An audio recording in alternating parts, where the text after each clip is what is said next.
नमस्कार दोस्तों, knockout education में आपका स्वागत है। नॉकआउट एजुकेशन के जॉब अपडेट के अंदर ये नई जॉब अपडेट की बहुत बहुत बड़ी वैकेंसी की मैं अपडेट आपके लिए लेके आया हूँ।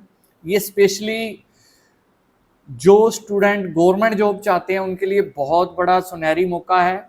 ये है Indian institute of banking personal selection के द्वारा, यानी कि आईबीपीएस के द्वारा ये नोटिफिकेशन आया है। जो आईबीपीएस की क्लर्क की भर्ती है, ठीक है। मेनली मैं इसे कॉमन नाम जो है इसका क्लर्क के नाम से ये फेमस रहता है, उसका नोटिफिकेशन है। ये डिटेल्ड नोटिफिकेशन है। इसके अंदर हम एक एक चीज़ की बात करेंगे कि इसके अंदर क्या इसका प्रोसेस रहता है, क्या क्या इसके अंदर पूरी डिटेल हम जानेंगे। पूरी डिटेल जानने के लिए वीडियो को एंड तक देखिएगा। और ये बहुत बड़ी संख्या में इस बार ये भर्ती आई है। तो चलिए शुरू करते हैं। सबसे पहले मैं आपको बता दूं कि इसका जो एडवर्टाइजमेंट नंबर है या इसका कोड है, पोस्ट कोड CRPCSA 10-5, यानी कि 15 है ये। और वैकेंसी ऑफ 2026-27 है, असेसमेंट ईयर। और the online application pre and mains for the upcoming common recruitment process for recruitment and selection of personnel for customer service associate post in participating banks will be conduct. अब ये इन्होंने clerk को नाम दे रखा है, इन्होंने customer service associate post. Mainly ये clerk की पोस्ट है, सभी बैंकों के अंदर आईबीपीएस द्वारा ये कंडक्ट करवाया जाता है। इंपॉर्टेंट डेट्स की बात करें सबसे पहले, तो इंपॉर्टेंट डेट्स के अंदर जो ऑनलाइन रजिस्ट्रेशन है वो 1/8/2025 से शुरू हो चुका है और 21/8/2025 तक ये चलेगा आपका, ठीक है।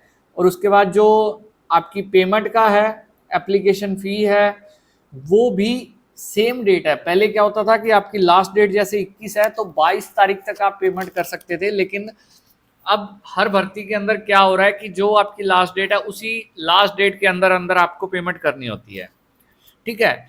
तो बात करें अब जो सबसे इंपॉर्टेंट है कि जो इसका प्री एग्जामिनेशन ट्रेनिंग है, ठीक है।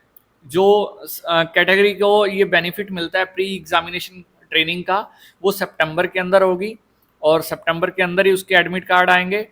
और जो ऑनलाइन एग्जामिनेशन है प्री, जो CBT 1 है, उसकी बात करें तो वो अक्टूबर के अंदर होगा। अक्टूबर 2025 में आपको देखने को मिलेगा और उसका रिजल्ट आपको नवंबर 2025 में। और जो download of call letter for online examination mains, ये नवंबर के अंदर आएगा और नवंबर के अंदर ही आपको मेंस एग्जामिनेशन देखने को मिलेगा। और जो प्रोविजनल अलॉटमेंट है वो मार्च 2026 तक कर दी जाएगी। और अब आज से अगर आप देखो तो अगस्त आप पूरा मान सकते हो। अगस्त और सितंबर 2 महीने आपके पास तैयारी के लिए जी जान लगा दीजिए। इस बार बहुत बड़ी संख्या के अंदर ये वैकेंसी आई है। तो अब आगे डिटेल में जानेंगे इसके बारे में। इंपॉर्टेंट डेट्स के बारे में हमने बात कर ली। तो इसके अंदर जो बैंक पार्टिसिपेट कर रहे हैं, बैंक ऑफ बड़ौदा है, कैनरा बैंक है, इंडियन ओवरसीज बैंक है, यूको बैंक है, बैंक ऑफ बड़ौदा है, central bank of India, Punjab national bank, union bank of India, bank of Maharashtra, Indian bank and Punjab and Sind bank है, ये है। अब बात करते हैं इसकी सैलरी की, ठीक है। जो इसमें बेसिक रहती है आपकी 24,050 से लेके, उसके बाद आपके ये ग्रेड हैं जो इंक्रीमेंट के हैं।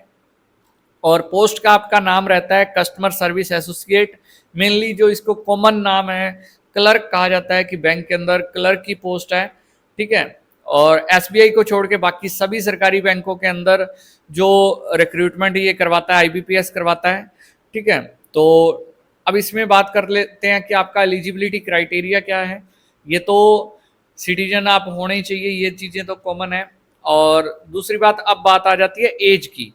आपकी उम्र जो है 20 साल मिनिमम होनी चाहिए और मैक्सिमम 28 साल होनी चाहिए। और जो डेट ऑफ बर्थ ईयर दे रखा है 2/8/1997 से पहले नहीं होना चाहिए और 1/8/2005 के बाद पैदा नहीं हुआ होना चाहिए। और जो रिलैक्सेशन है अपर एज के अंदर, वो SC ST के लिए 5 साल की है, OBC नॉन क्रीमी लेयर के लिए 3 साल की है। अब यहाँ OBC क्रीमी लेयर वाले ध्यान दें, उनके लिए कोई एज रिलैक्सेशन नहीं है। और जो डिसेबल्ड है उनके लिए 10 साल की है। बाकी जो ये विडो है, डाइवोर्स्ड वुमेन है, उनके लिए ये है age concession up to age of 35 years for general and EWS and 38 years for OBC. यानी कि जो विडो है या डाइवोर्स्ड वुमेन है या जो लीगली सेपरेटेड वुमेन है, उनके लिए जर्नल के लिए जो एज कंसेशन है वो जर्नल और ईडब्ल्यूएस के लिए मैक्सिमम 35 साल है और ओबीसी के लिए 38 साल है और एससी एसटी के लिए 40 साल है। और ये जरूर इंपॉर्टेंट पॉइंट नोट कर लीजिएगा कि जो इसमें हुआ है कि the relaxation in upper age limit to SC ST and OBC non creamy layer candidate is allowed. ठीक है, इसमें जो नॉन क्रीमिलियर कैंडिडेट है वही अलाउड है। ठीक है, क्रीमिलियर कैंडिडेट है वो उनको अलाउड नहीं है। बाकी इसके अंदर कुछ और इसके अंदर है वो मैं डिटेल के अंदर आपको बताऊंगा अभी। ये तो होगी हमारी बात एज की। और इसमें जो विजिबिलिटी है, ठीक है, वो आपकी इसमें होनी चाहिए। जो ब्लाइंडनेस है वो 3/60 और नॉट लेस देन 10/200 और जो लो विजन है वो 6/18 और नॉट लेस देन 20/6 यानी 2/6 से कम नहीं होना चाहिए। और हियरिंग है वो HI कैटेगरी का होना चाहिए, 70 डेसिबल तक होना चाहिए। और ये तो मेडिकल की बातें हैं, ये बाद की बातें हैं। और इसके अंदर इम्पोर्टेंट बात करें तो बाकी सारा नोटिस मैंने पढ़ लिया था, इसमें मैं सिर्फ आपको इम्पोर्टेंट चीज़ें बता रहा हूँ जो आपके काम की है। और EWS का जो क्राइटेरिया है वही 5 एकड़ एग्रीकल्चर ज़मीन या उससे ज़्यादा है वो इसके अंदर नहीं आते। EWS के अंदर रेजिडेंशियल जो फ्लैट है 1000 स्क्वायर फीट से ज़्यादा है वो भी नहीं है। और 100 स्क्वायर यार्ड है या उससे ज़्यादा, ये किसमें, शहर के अंदर म्यूनसिपैलिटीज़ के अंदर अगर 100 स्क्वायर यार्ड से ज़्यादा है और जो गांव है रूरल एरिया है उसके अंदर 200 स्क्वायर यार्ड से ज़्यादा है तो वो भी EWS से बाहर है। बाकी EWS का सर्टिफिकेट आपका सेंटर का होना चाहिए। जो एजुकेशनल क्वालिफिकेशन है उसकी बात करें तो 21/8/2025 तक आपकी डिग्री कंप्लीट हुई होनी चाहिए, ग्रेजुएशन आपकी कंप्लीट होनी चाहिए रिकॉग्नाइज्ड यूनिवर्सिटी से, और आपको कंप्यूटर की नॉलेज होनी चाहिए। इसके अंदर operation and working knowledge in computer system is mandatory. Candidate should have certificate, diploma or degree in computer operation language, should have studied computer or information technology as one of the subject in the high school, college और institute। ये होगी आपकी educational. और calculation of percentage की बात करें तो इसमें जो है जैसे 59.99% will be treated as 60% और 54.99 will be treated as 50 as less than 55%। ठीक है, तो ये होगी नॉर्मलाइजेशन, इसका जो परसेंटेज का नॉर्मलाइजेशन है उसकी बात हो गई। और क्रेडिट हिस्ट्री की बात करें तो जो भी कैंडिडेट अप्लाई कर रहा है इसके अंदर बैंक के अंदर, the candidate applying shall ensure that they maintain a healthy credit history. मान लो उनके पास कोई बैंक करप्ट या कोई उनका सिविल स्कोर बहुत ज़्यादा खराब नहीं होना चाहिए, अदरवाइज आपको लास्ट में जॉब के अंदर ज्वाइनिंग नहीं देंगे अगर आपका सिविल स्कोर बहुत ज़्यादा खराब है। और एप्लीकेशन फ़ीस की बात करें तो 175 रुपीज़ ये है SC ST PWBD ESM DESM candidate के लिए, और 850 रुपये बाकी सभी के लिए हैं। और अब बात कर लें जो आपका प्री का एग्ज़ाम होगा उसके अंदर सब्जेक्ट आएंगे इंग्लिश, मैथ्स और रीजनिंग। इंग्लिश के आएंगे आपके 30 क्वेश्चन, 30 नंबर के 20 मिनट मिलेंगे। मैथ्स के आएंगे 35 क्वेश्चन, 35 मार्क्स के और 20 मिनट मिलेंगे। रीजनिंग के आएंगे 35 क्वेश्चन और 35 मार्क्स के और आपको इसके लिए भी मिलेंगे सेपरेट 20 मिनट। और मेंस के अंदर बात करें तो मेंस के अंदर आपके जर्नल और फाइनेंशियल अवेयरनेस आएगा 40 क्वेश्चन 50 नंबर के। जर्नल इंग्लिश आएगी 40 क्वेश्चन 40 नंबर के, 35 मिनट टाइम मिलेगा। और ये जो फाइनेंशियल अवेयरनेस है इसके लिए 20 मिनट टाइम है।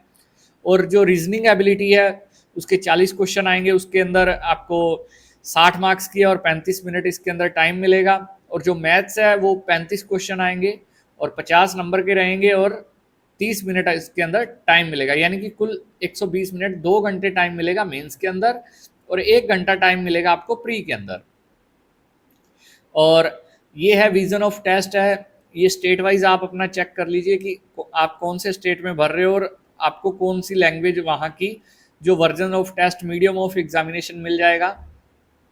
ये आप स्क्रीनशॉट कर ले लेना, या इसका जो नोटिफिकेशन है मेरे टेलीग्राम चैनल पे मिल जाएगा, वहाँ से आप जाके डाउनलोड कर सकते हो। तो दोस्तों मेन पॉइंट हमने कवर कर लिए। बाकी एग्जामिनेशन सेंटर है उसकी आपको, उसके अंदर फॉर्म फिल करने की मैं डाल दूंगा वीडियो, उसके अंदर आपको मैं बता दूंगा कि उसमें चॉइस कैसे भरनी है। तो दोस्तों इसमें से जो मेन पॉइंट थे वो हमने कर लिए। बाकी फिर भी आपका कोई डाउट है तो आप मुझे कमेंट बॉक्स के अंदर बता दीजिए, मैं आपका डाउट क्लियर कर दूंगा। और बहुत जल्दी मिलते हैं आपको नई वीडियो नई जॉब अपडेट के साथ।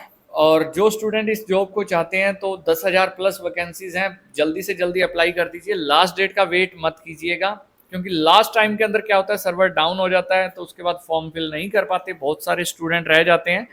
तो बिना लास्ट डेट की वेट किए हुए जल्दी से अपना फॉर्म फिल कर दीजिए। तो दोस्तों तब तक के लिए जय हिंद जय भारत, मिलते हैं अगली वीडियो में अगले जॉब अपडेट के साथ।